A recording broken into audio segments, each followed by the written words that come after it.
बढ़ते हैं अगली खबर की तरफ। बिहार में बीते 3 सप्ताह से चल रहे बीपीएससी छात्रों के प्रदर्शन में एक नया मोड़ आ गया है। अभ्यर्थियों की मांगों को लेकर आमरण अनशन पर बैठे प्रशांत किशोर इसे खत्म करने जा रहे हैं। बता दें कि प्रशांत किशोर 2 जनवरी से पटना में आमरण अनशन पर बैठे थे। हालांकि बिहार सरकार या बिहार लोक सेवा आयोग ने अभी तक उनकी मांगों को मानी नहीं है, लेकिन अब सूत्रों के अनुसार प्रशांत किशोर ने आमरण अनशन खत्म करने का ऐलान किया है। सूत्रों की माने तो प्रशांत किशोर कल दोपहर 12 बजे अपना अनशन तोड़ सकते हैं।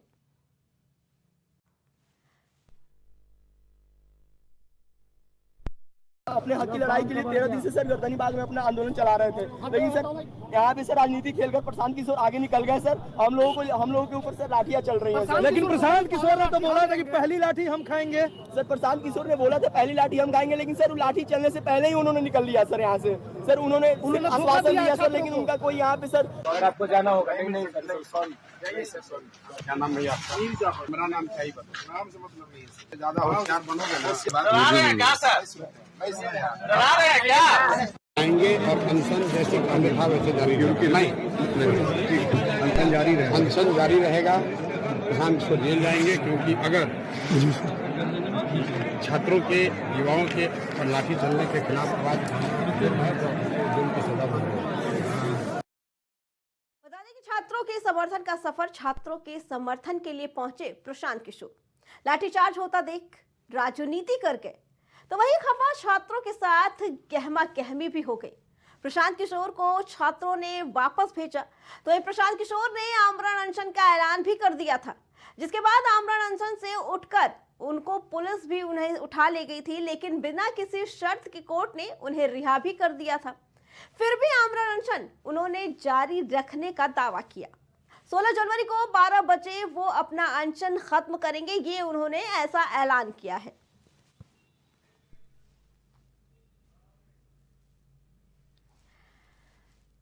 तो वहीं प्रशांत किशोर ने जिस मंसूबे के साथ छात्रों का समर्थन करने की ठानी थी, फिलहाल वो तो कामयाबी नहीं हो पाई, क्योंकि उनकी कोई भी मांग बिहार सरकार द्वारा पूरी नहीं की गई।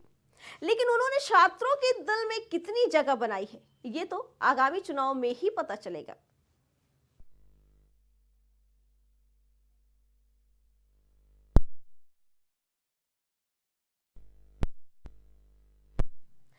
दिल्ली चुनाव इस वक्त पूरे देश में चर्चा का केंद्र बना है। देश के हर हिस्से में कहीं ना कहीं दिल्ली चुनाव को लेकर चर्चाएं जोर पकड़ रही हैं। ऐसे में आज का दिन दिल्ली सियासत में काफी खास रहा, जहां केजरीवाल, प्रवेश वर्मा और रमेश विधूड़ी जैसे नेताओं ने अपना नामांकन दाखिल किया। इसी बीच नई दिल्ली से उम्मीदवार केजरीवाल और प्रवेश वर्मा के बीच आरोप प्रत्यारोप का दौर भी देखने को मिला। दिल्ली के लोग एक जूते की जोड़ी से खरीदे जा सकते हैं, ये तो दिल्ली के लोगों का अपमान है। जो व्यक्ति ये सोचता है कि दिल्ली के लेके महिलाओं में काफी नाराजगी थी, कुछ को मिला कुछ को मिला ही नहीं, तो जिसको ये लगता है कि वो एक जूते की जोड़ी से दिल्ली के लोगों को खरीद लेगा, उससे मैं उसके बारे में क्या कहूँ। नई दिल्ली विधानसभा में सभी लोगों ने तय किया है, मतदाताओं ने अरविंद केजरीवाल की जमानत को जब्त कराएंगे। वो यहाँ पर फाइट में भी नहीं है, तीसरे नंबर पर जाएगा, क्योंकि यहाँ के गरीब लोगों के साथ में उसने धोखा किया है। यहाँ के झुग्गी बस्ती वालों के साथ में उसने कोई काम नहीं किया है। सभी कार्यकर्ता मेरे साथ में, सारी जनता मेरे साथ में चल रही है।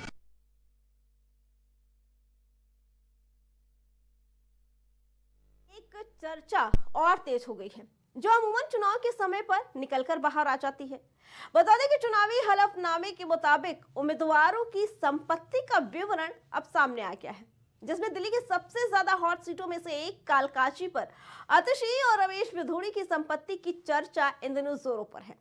हलफनामे के मुताबिक आतिशी ने अपनी कुल संपत्ति 76.93 लाख रुपए घोषित की है, जिसमें उनके नाम पर ना तो कोई घर है और ना ही कार। आतिशी के चल संपत्तियों में 30,000 रुपए कैश, 1 लाख रुपए की सोने की ज्वेलरी और बैंक अकाउंट में लगभग 75 लाख रुपए फिक्स्ड डिपॉजिट और सेविंग शामिल है। तो वही बात की जाए अगर उनके प्रतिद्वंदी रमेश विधूड़ी की, तो उन्होंने 2,57,42,000 की चल संपत्ति घोषित की है। तो वही अचल संपत्ति की बात करें तो 12,66,00,000 की अचल संपत्ति है। इसके अलावा भाजपा नेता पर 17,60,000 रुपए का लोन भी है। फिलहाल ये आंकड़े किस हद तक सही है ये कह पाना तो मुश्किल है, लेकिन इन आंकड़ों का चुनाव पर क्या असर होता है ये देखने वाली बात होगी।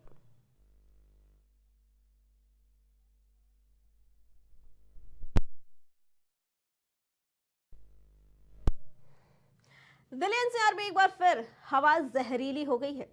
इसके चलते प्रदूषण के लिए बनाई गई केंद्र सरकार की समिति ने ग्रैफ 4 लागू कर दिया। इसके तहत दिल्ली एनसीआर में कई प्रतिबंध बढ़ा दिए गए हैं।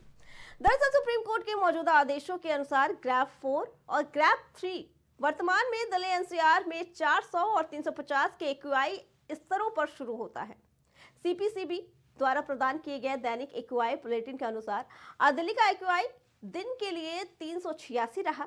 आपको बता दें कि 386 एक्यूआई बहुत खराब की श्रेणी में रखा जाता है।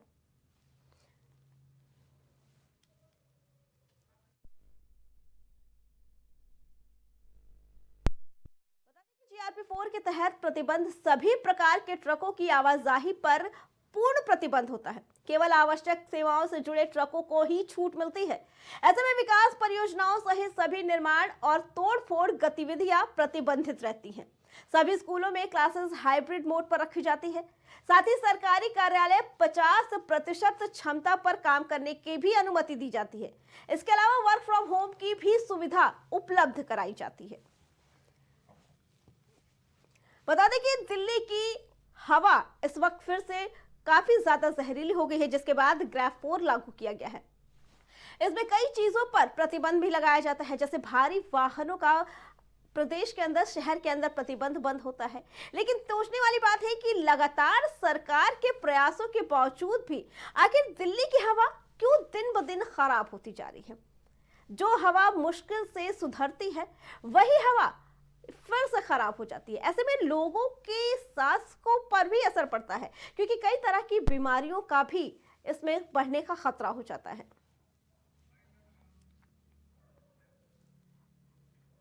आज के राष्ट्रपति में फिलहाल इतना ही। बाकी खबरों के लिए देखते रहे प्राइम टीवी।